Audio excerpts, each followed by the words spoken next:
Hello, hello, chick. Hello, hello, chick. Hello, hello, chick.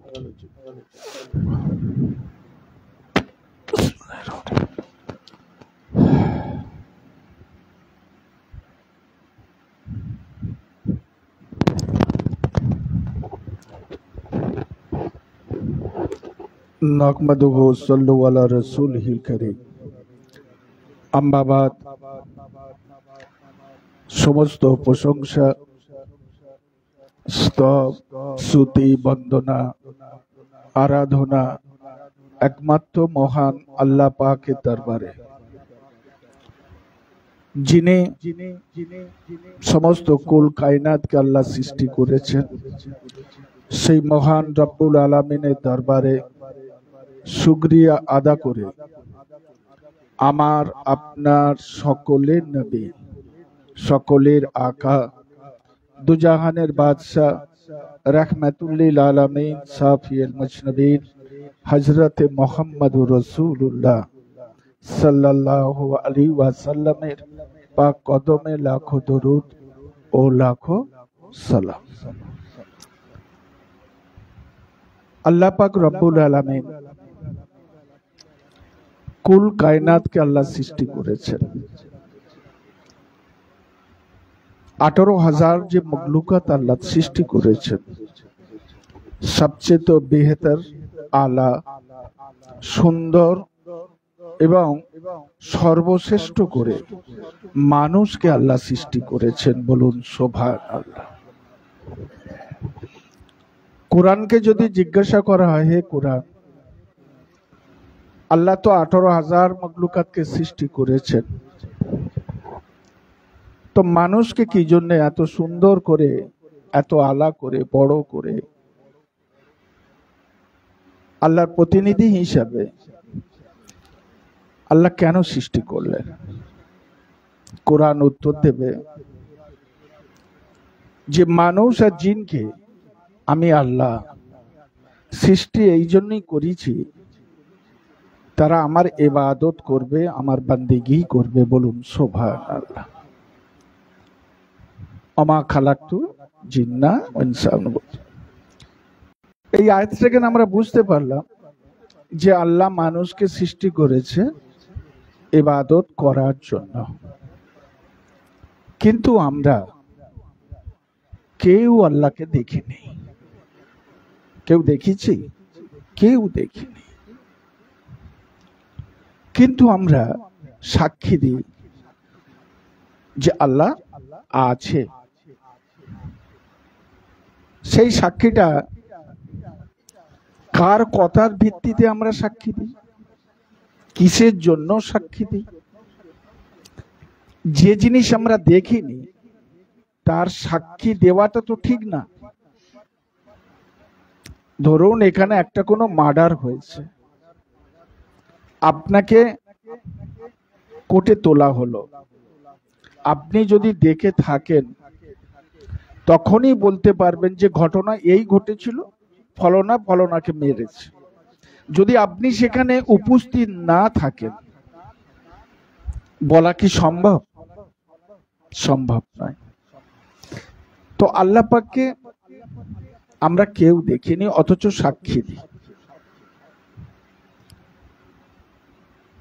কার কথার ভিত্তিতে আমরা সাক্ষী দিই? তিনি অন্য কেউ নয়, মায়ার নবী, প্রেমের নবী, দয়ার নবী, নূর নবী, জগৎ গুরু, বিশ্ব লিডার, বিশ্ব নেতা দারিজা হযরত মুহাম্মদুর রাসূলুল্লাহ সাল্লাল্লাহু আলাইহি ওয়াসাল্লামের কথাতে আমরা বিশ্বাস করে নিয়েছি। হ্যাঁ কি না? এই জন্যই আজানে আমরা বলি আশহাদু লা ইলাহা ইল্লাল্লাহ। আল্লাহই সবচেয়ে মহান, আমরা সাক্ষ্য দিই আশহাদু লা ইলাহা ইল্লাল্লাহ আশহাদু আন্না মুহাম্মাদান আবদুহু ওয়া রাসূলুহু। তা আমরা এই যে সাক্ষীগুলো দিচ্ছি সরকারের কথার ভিত্তি করে, কারণ আমি হয়তো দেখিনি, আপনি হয়তো দেখেননি, কেউ হয়তো দেখেনি, কিন্তু দুজাহানের আকা দেখেছেন। আল্লাহর নবী হযরতে মুহাম্মদুর রাসূলুল্লাহ সাল্লাল্লাহু আলাইহি ওয়াসাল্লামকে জিজ্ঞাসা করা হলো, ইয়া রাসূলুল্লাহ, আপনি যখন মেরাজে গেলেন আল্লাহকে কি স্পষ্ট দেখেছেন? আল্লাহর নবী বললেন, পূর্ণিমার চাঁদ দেখতে যেমন মানুষের অসুবিধে হয় না, পূর্ণিমার চাঁদ দেখতে মানুষের যেমন অসুবিধা হয় না, আমার আল্লাহকেও দেখতে তেমন কোনো অসুবিধা হয়নি। বলবেন না সুবহানাল্লাহ। পৃথিবীতে কিতাব অনুযায়ী 1,24,000 নবী বা 2,24,000 নবী, রসুল, পয়গম্বর এই বিশ্ব ধরনীর বুকে শান্তির বার্তা নিয়ে এসেছিলেন। কেউ কিন্তু আল্লাহকে দেখতে পায়নি। কেউ আল্লাহকে এই দুনিয়ার চোখে দেখেনি। শুধু একমাত্র ব্যতিক্রম, সেটা হলো কে না, আমার আপনার আকা হযরত মুহাম্মদুর রাসূলুল্লাহ সাল্লাল্লাহু আলাইহি ওয়াসাল্লাম, ইনি একমাত্র আল্লাহকে দেখেছেন। আর সেই কথার উপর বিশ্বাস করি আমরা সাক্ষী দিই, আশহাদু লা ইলাহা ইল্লাল্লাহু ওয়াহদাহু লা শারীকা লাহু আশহাদু আন্না মুহাম্মাদান আবদুহু ওয়া রাসূলুহু। সাক্ষী দিই না দিই না? তা এমন একজন নবী, যে নবী আল্লাহর সঙ্গে সরাসরি দিদার লাভ হচ্ছে, যাকে আমরা মেরাজ বলে থাকি। বুঝা গেল? শুধু তাই নয়, तमाम নবী, রসুল, পয়গম্বর সকলের ইমামতি আমার সরকার করেছেন। বলুন সুবহানাল্লাহ। অনেক কথা। আচ্ছা বলুন, একটা জেনে বিশ্বাস করা আর না জেনে বিশ্বাস করা, না দেখে বিশ্বাস করা, অনেকটা ফারাক নয়? হ্যাঁ, ফারাক না? ফারাক নয়। কিন্তু সারা বিশ্বের মানুষ, সারা বিশ্বের মুসলিম, সারা বিশ্বের ইমানদার এক কথায় আল্লাহ আছেন, আল্লাহ সবার রব, আল্লাহু আকবার, এটা সকলেই কিন্তু স্বীকার করে নিয়েছে। বলুন সুবহানাল্লাহ। না দেখো স্বীকার করে নিয়েছে, বিশ্বাস করে নিয়েছে। কার কথা? রাহমাতুল্লিল আলামিন, সাফিউল মুজনবিন হযরতে মুহাম্মদুর রাসূলুল্লাহ সাল্লাল্লাহু আলাইহি ওয়াসাল্লামের কথাকে বিশ্বাস করে নিয়েছে। হ্যাঁ কি না? আমার বাবাজি, আমার দোস্তরা, যে আল্লাহ আমাদের খাওয়ানোর মালিক, বাঁচানোর মালিক, ইজ্জতের মালিক, রহম করম করনেওয়ালা, সমস্ত বিশ্ব জাহান 18,000 মখলুকাতকে যিনি সৃষ্টি করেছেন এবং এই 18,000 মখলুকাতকে তাদের যা যা প্রয়োজন তিনি যোগাচ্ছেন। না আমি আপনি যোগাই, বরং আমার গাছে যদি একটা ফল হয়, আমরা তার দিয়ে বিভিন্ন জিনিস দিয়ে ঢেকে দিই, যাতে করে কোনো পাখি বা অন্য কোনো প্রাণী না খেতে পারে। আমরা করি না? করি না? হ্যাঁ, তাহলে বলুন যে ওই পাখিগুলো, ওই জন্তু জানোয়ারগুলো, ওই প্রাণীগুলোর আহার কে যোগাচ্ছে? কোথা থেকে আসছে? কিতাবে এসেছে যে এমন কোন একটা প্রাণী নেই কাল হাসরের ময়দানে বলতে পারবে যে আল্লাহ আমি না খেয়ে মরে গেছি। আমি না খেয়ে মারা গেছি। আল্লাহর উপরে দোষটা চাপাতে পারবে না কোন প্রাণী। তো যে আল্লাহ জীব জন্তু কীট পতঙ্গ সকলের রেজেক যদি আল্লাহ দিতে পারে, আর সবচেয়ে আলা, সবচেয়ে বরকতময়, সবচেয়ে সুন্দর, সবচেয়ে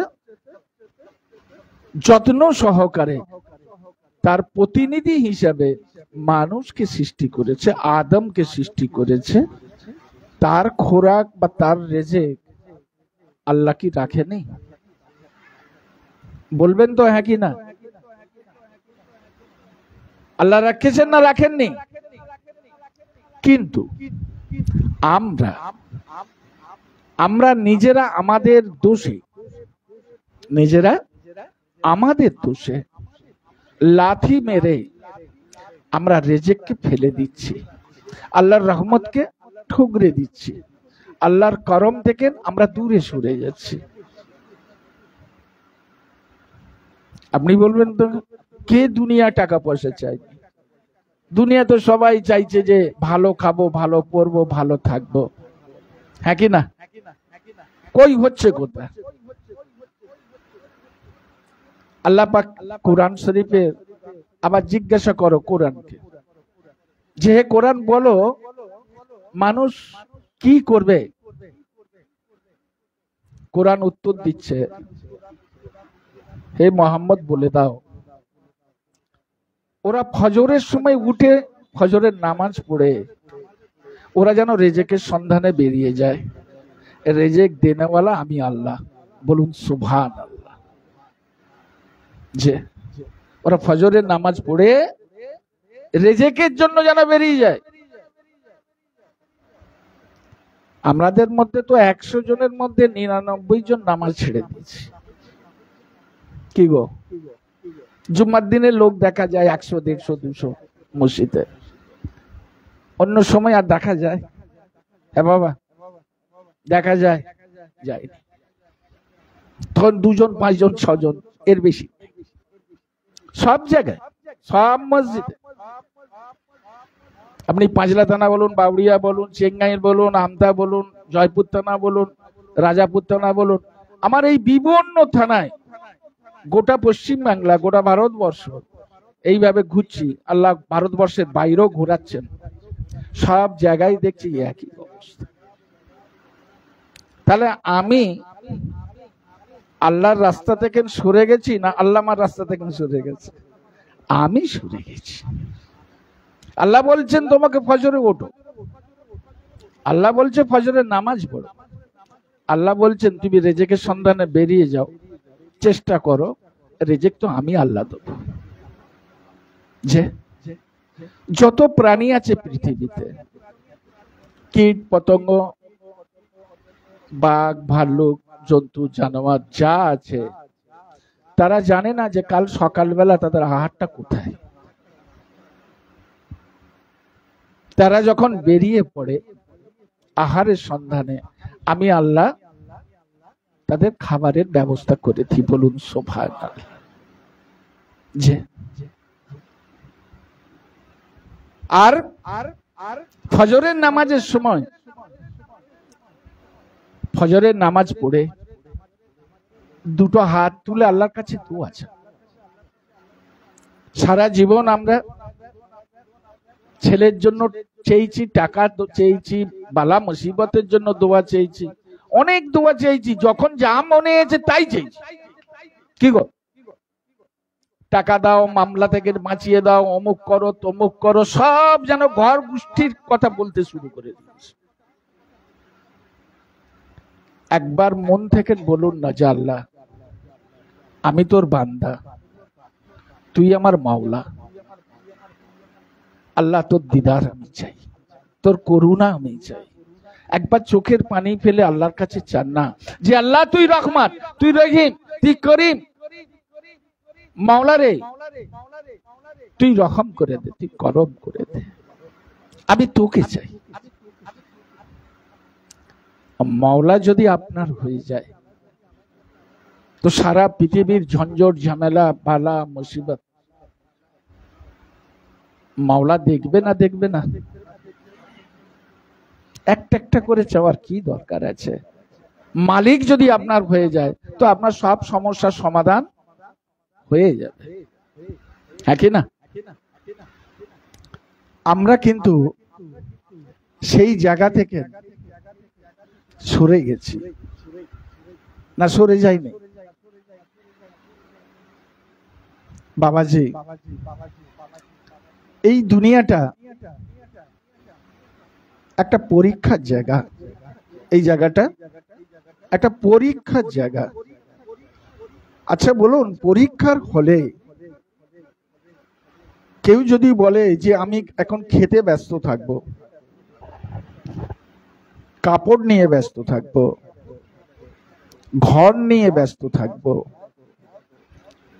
দুনিয়ার টাকা পয়সা ধন দৌলত নিয়ে ব্যস্ত থাকবো, তার পরীক্ষা দেওয়া হবে?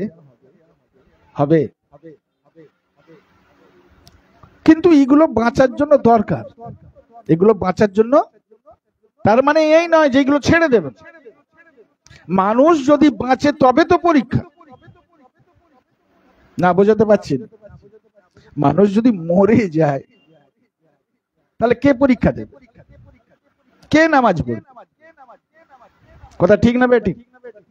তাহলে মানুষের বাঁচার জন্য টাকারও প্রয়োজন আছে, দুনিয়াদারি সব প্রয়োজন আছে, কিন্তু একটা তো মাথায় খেয়াল রাখতে হবে, ঘন্টা বেজে গেছে, পরীক্ষা চালু হয়ে গেছে, 3 ঘন্টা কিন্তু আপনাকে পরীক্ষার হলে থাকতে হবে।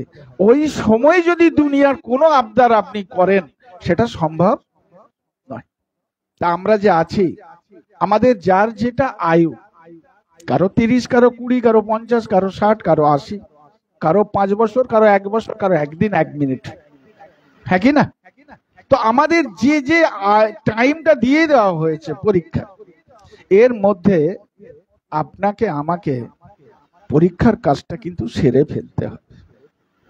কখন যে খাতা কেড়ে নেবে, টাইম শেষ হয়ে গেলে আর আপনাকে বসতে দেবে?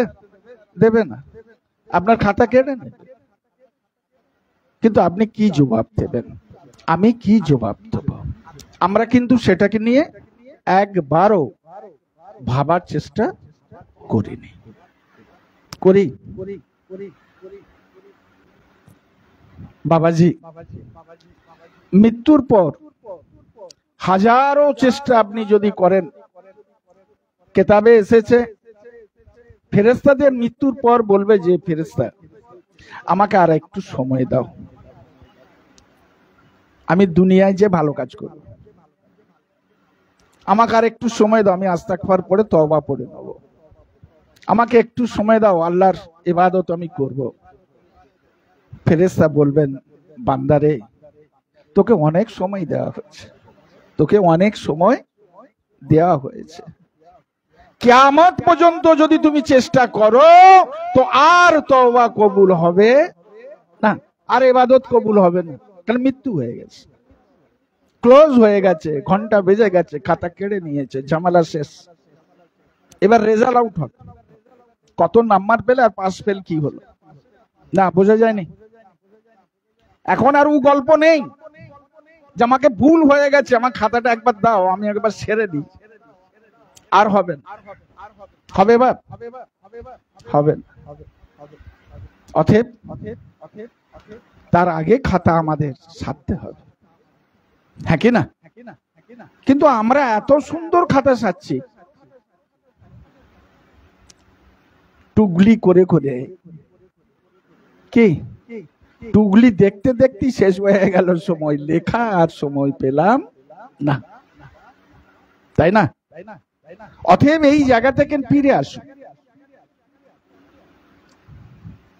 আল্লাহ বলছে বান্দা তুই আমাকে দেখিনিস, আমার হাবিব বলেছে, দোজাহানের আকা বলেছে, রাহমাতুল্লিল আলামিন বলেছে, ওই কথাই তুই বিশ্বাস করে তুই আমাকে এত ভালোবেসে ফেলেছিস, আমার কাছে শির নত করে দিয়েছিস, আমাকে রহমান বলেছিস, রহিম বলেছিস, করিম বলেছিস। তা আমি আল্লাহ খুশি হয়ে তো জীবনের সমস্ত গুনাহকে আল্লাহ আমি মাফ করে দিলাম। বলুন সুবহানাল্লাহ। না দেখো এত বিশ্বাস, না বোঝা যায়নি। একটা ছোট্ট ঘটনা বলে শেষ করবো, টাইম অল্প। সেটা হলো হারুন আল রশিদের নাম শুনেছেন? বাদশাহ হারুন আল রশিদ পৃথিবীর অর্ধেকের বেশি যার রাজত্ব, পৃথিবীর অর্ধেকের বেশি যার রাজত্ব ছিল।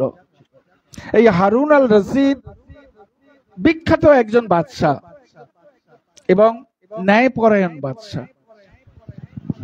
একদিন ওনার বিবিকে নিয়ে সমুদ্রের ধারে বেড়াতে গেছে, মনটা খারাপ, বেড়াতে গেছে। বেড়াতে বেড়াতে বেড়াতে বেড়াতে দেখে একজন দূরে একটা মানুষ মাথা হেঁট করে কি করে।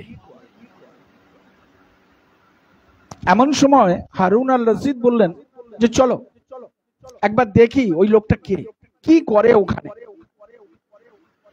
এখানে তো কেউ নেই, সাগরের ধারে কাউকে দেখতে পাচ্ছেন, ওই একটা মানুষকে দেখছি মাথা হেঁট করে কি করে, তো চলো তো একবার যাই। হারুন আল রশিদ ওইখানে এলেন, এসে দেখে একটা পাগল বসে আছে। কি বসে আছে? পাগল।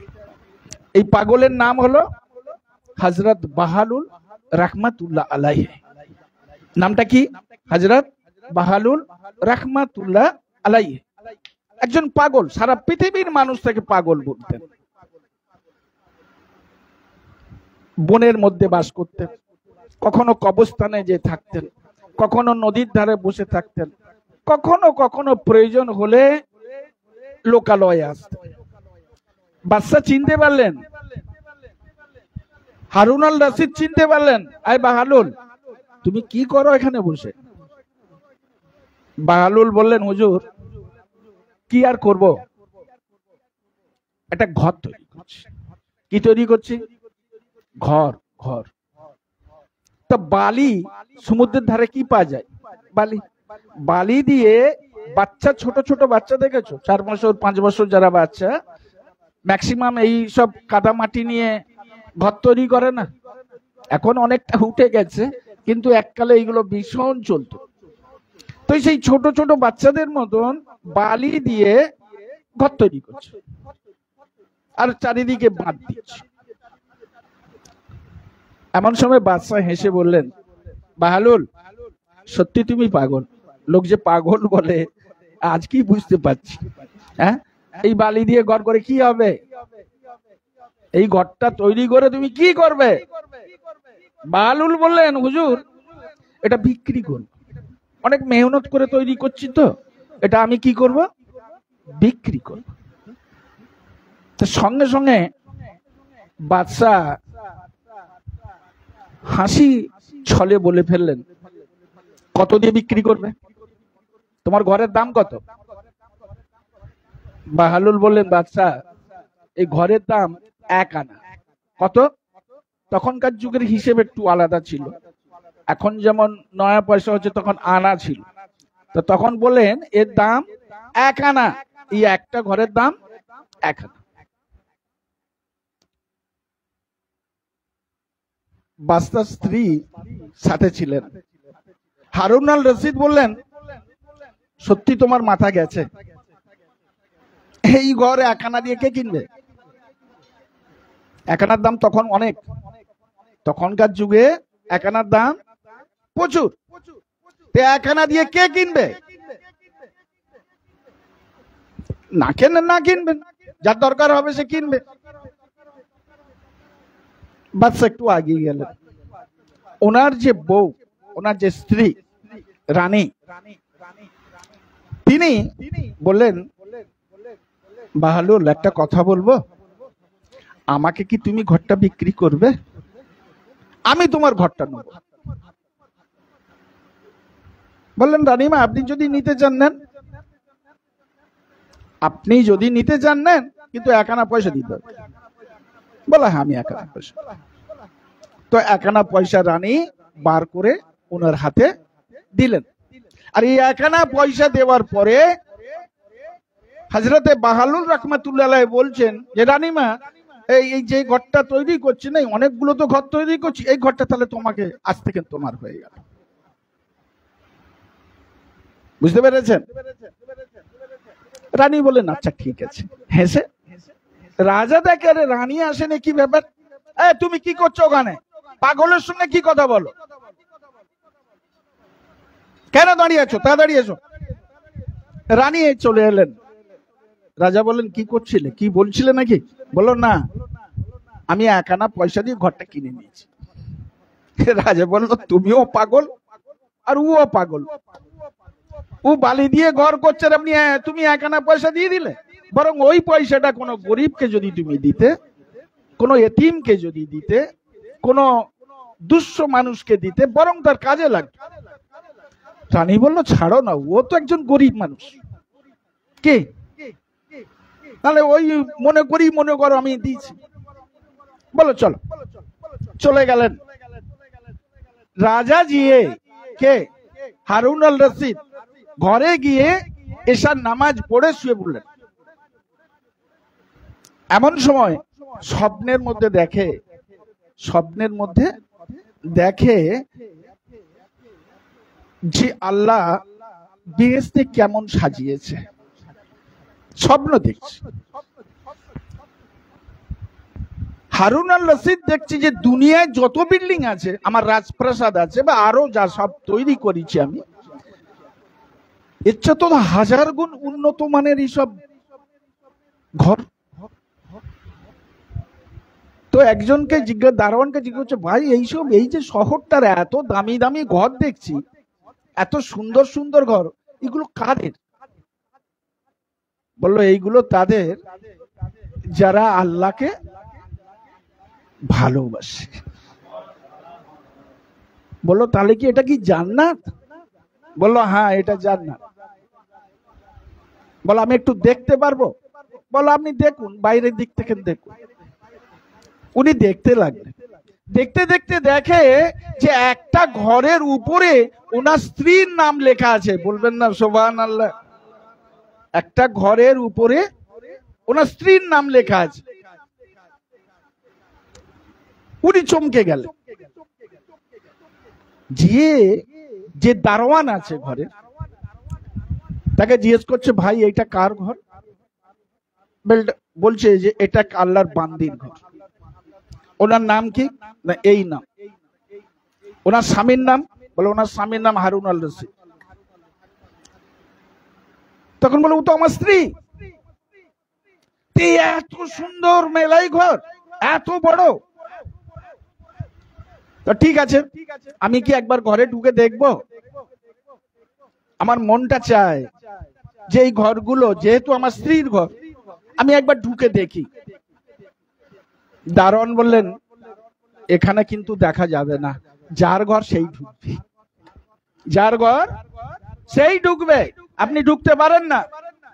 রাজা বললেন যে তুমি চেনো আমাকে? আমি হারুন আল রশিদ, দুনিয়ার অর্ধেকের বেশি রাজত্বের মালিক আমি, আমাকে একটুখানি কি দেখতে দেওয়া যায়নি?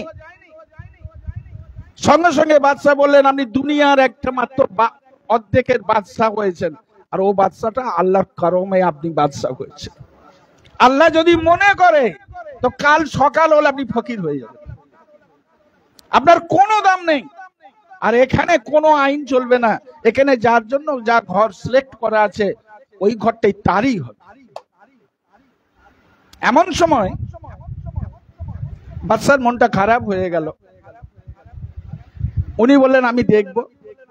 দারোয়ান বললে দেখতে দেব না। কয়েকবার ধাক্কা ধাক্কি হতে হতে দারোয়ান কি করলেন, ঘাড় ধাক্কা দিয়ে বার করে দিলেন। ঘুমটা ভেঙে গেল, দেখে বিছানায় শুয়ে কে? হারুন আল রশিদ। উনি উঠে মনটা খুব খারাপ হয়ে গেল যে আল্লাহ, সত্যি কি বাহালুল যে ঘরটা দিয়েছিল আমার স্ত্রীর হয়ে গেল? এইটাই কি তার ব্যাপার? তো যদি 1 আনা দিলে যদি বাহালুলকে এত বড় জান্নাতের ঘর পাওয়া যায়, তো আজ আমি বাহালুলকে দেবো, 1 আনা পয়সা দেবো, আমি একটা ঘর। বোঝা যাচ্ছে কথাটা? উনি কি করলেন, ওনার স্ত্রীকে নিয়ে বললে চলো আমরা একটু বেড়াতে যাব সমুদ্রের ধারে। পুরো সমুদ্র খুঁজে ফেললেন, চারি সাইডে বাহালুলের আর দেখা নেই। এমন সময় দেখে একটা জঙ্গলের ধারে বসে আছে। উনি ওখানে গেলেন, খুঁজে খুঁজে গেলেন, যে বললেন আসসালামু আলাইকুম বাহালুল ভাই। ওয়ালাইকুম আসসালাম, কি খবর বাদশা? বললো আজ আমি তোমার খদ্দের হয়ে এসেছি। কি খদ্দের? বলছে তুমি এই যে বসে বসে এই যে মাটির উপরি আঙুল দিয়ে যে ঘর তৈরি করছো, আজকে আমি একটা ঘর নেব। বলছে আপনি ঘর নিতে পারবেন না। বলছে কেন?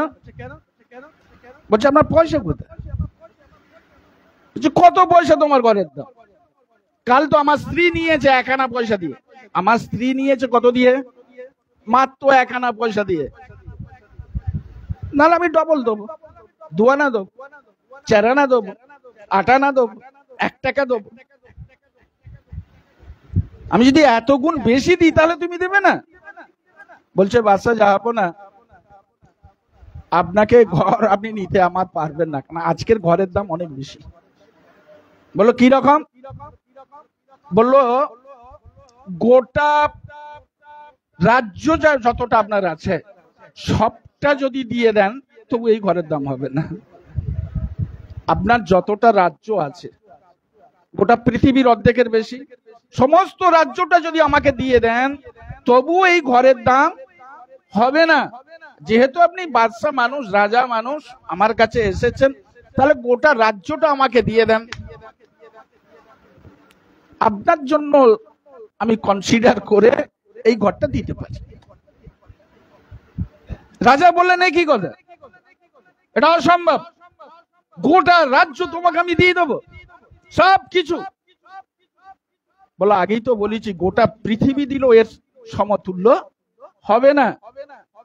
আমি তো চেয়েছি খালি তোমার রাজ্যটা, গোটা পৃথিবী দিল এর সমতুল্য দাম হবে না। আমি তো আগেই বলেছি যে আপনি কিনতে পারবেন না।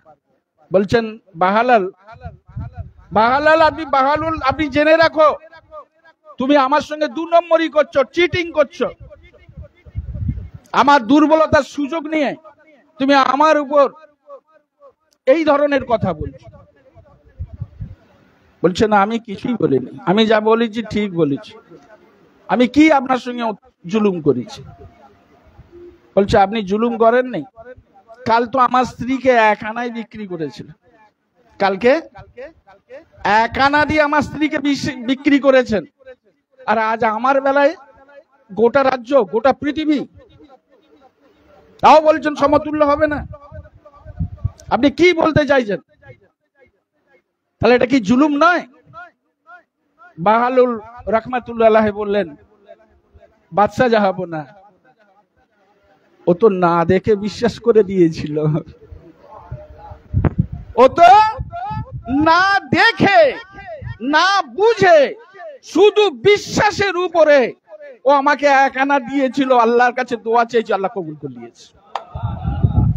আর আপনি তো দেখে এসে আমাকে বলছেন, কাল রাতে দেখে এসে খবর হয়ে গেছে, কালকে রাতে আপনি আপনার স্ত্রীর মহল দেখে এসে আজকে আপনি কিনতে এসেছেন, এই জন্য দামটা বেড়ে গেছে।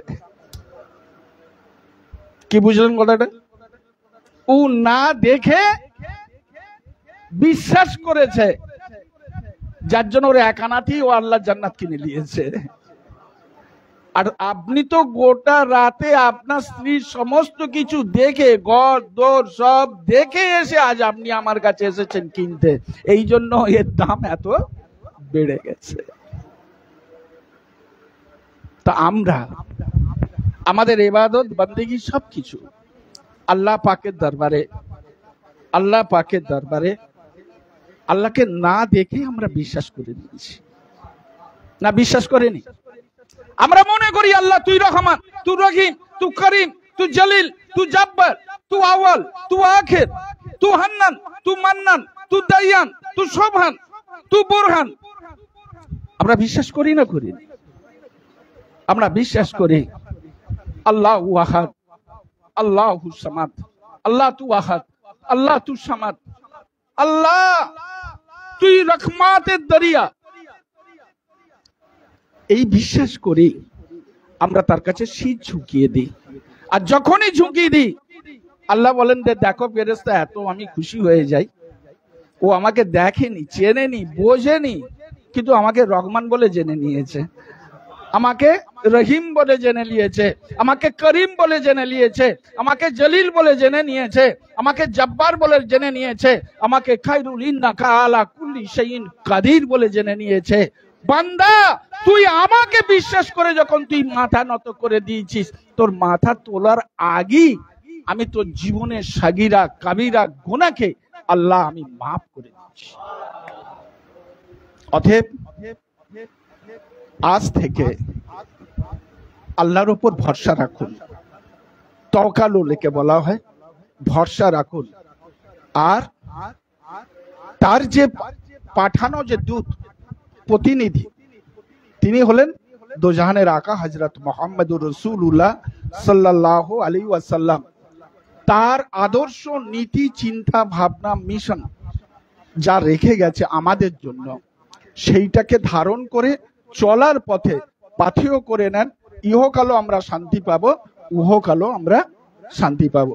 আল্লাহ পাক রব্বুল আলামিন আমাকে, আপনাকে, সকলকে, সারা বিশ্বের মানুষকে যেন আল্লাহ রসুলের পথে ও মতে চলার যেন তৌফিক দান করেন। আমানতু বিল্লাহ।